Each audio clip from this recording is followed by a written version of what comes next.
and we were saying, I said, yeah, our retire, we got no super.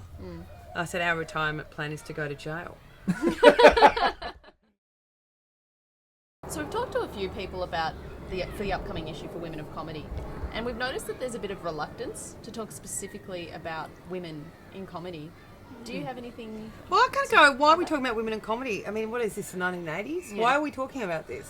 Like, people in comedy. Yeah. You know, I always get this, like, what's it like being a woman in comedy? It's like, would you ask a man that? I'm reluctant to talk about it too.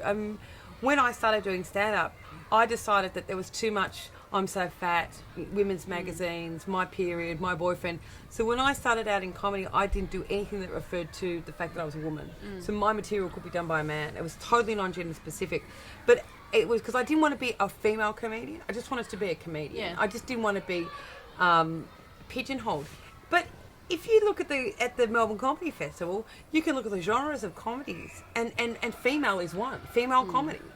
Heaps and heaps, I'm not going to say most, but heaps and heaps of female comedians I know have children and have partners and, you know, have households and stuff.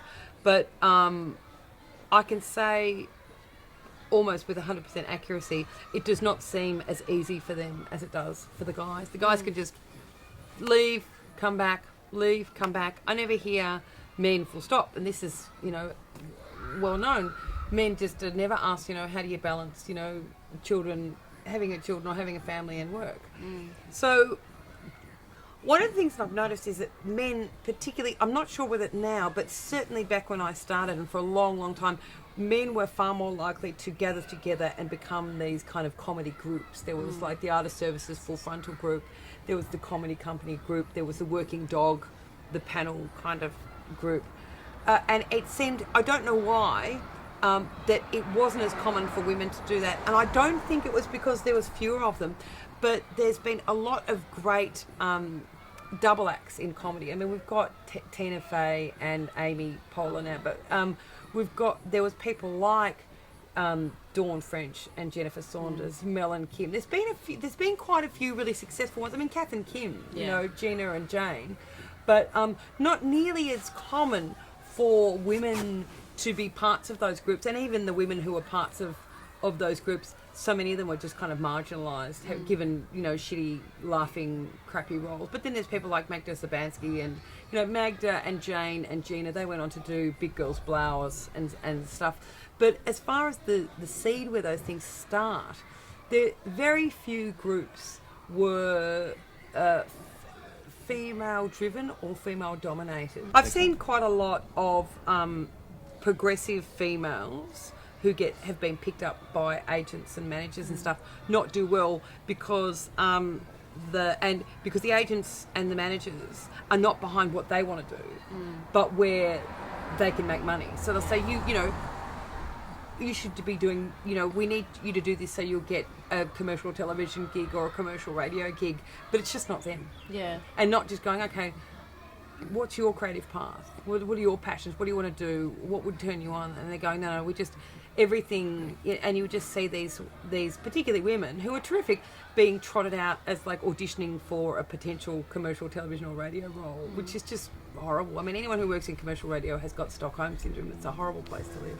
Women who colour outside the lines cop 1,000 times more vitriol, and it's 1,000,000 times more vicious. It doesn't matter where you are, whether you're a nun or you're a stand-up or you're a teacher or you're a accountant or a postie or you work in a shop. Yeah. You know, the expectations for men and women are incredibly different. So, you know, people will say, oh, well, she got in trouble because she said something offensive or she did something wrong. It's like, no, hang on.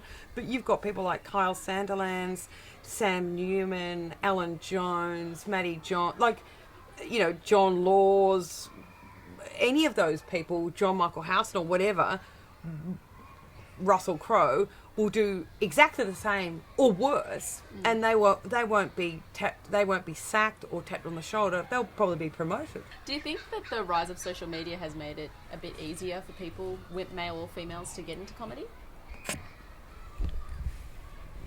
No. No. No. I mean, the thing is that human nature doesn't change, technology does. Yeah.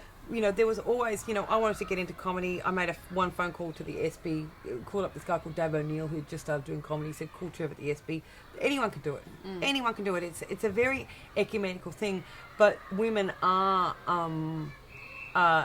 there are the same glass ceilings for women within comedy as there are for women wherever they are. Yeah. It's I think it's slightly easier in comedy because it encourages the irreverent and it encourages the transgressive. But it's the mediocre places like, the ABC, who I just remember once watching, it was Spicks and Specks, 5 men, 2 women. The Guru and Transfer for 7 men, 1 woman. And then The Chaser, no women at all. Like, this is our national broadcaster. This is not a commercial enterprise. If you look at their charter, it's about being innovative and pioneering and showing gender diversity and the diversity of our society. And you're just going men, men, men, men, men, men, men. What are some hurdles that you faced, like in your career?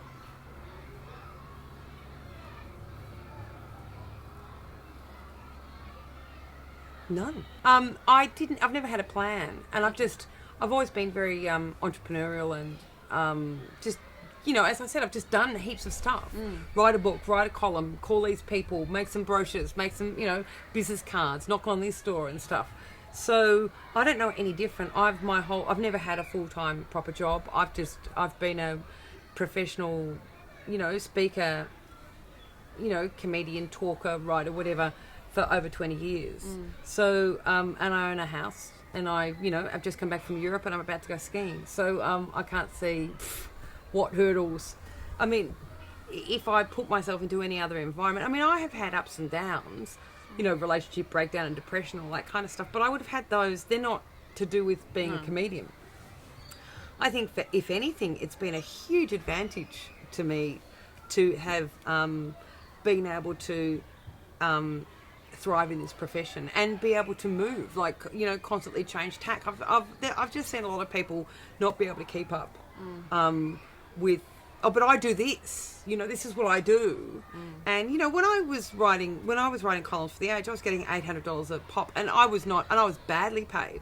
Like Peter Costello was getting $1,600 a pop for a column. These days people are pushing to get 100 or paid at all. Yeah. I mean, that where people used to find money, there's no money. There's absolutely no money there, and people are not sure. Like, I'll have people in my Gunners masterclasses saying, how will I know, if this will sell? How do I know if people will buy it? I'm going, Gangnam Style. Who knew that would work?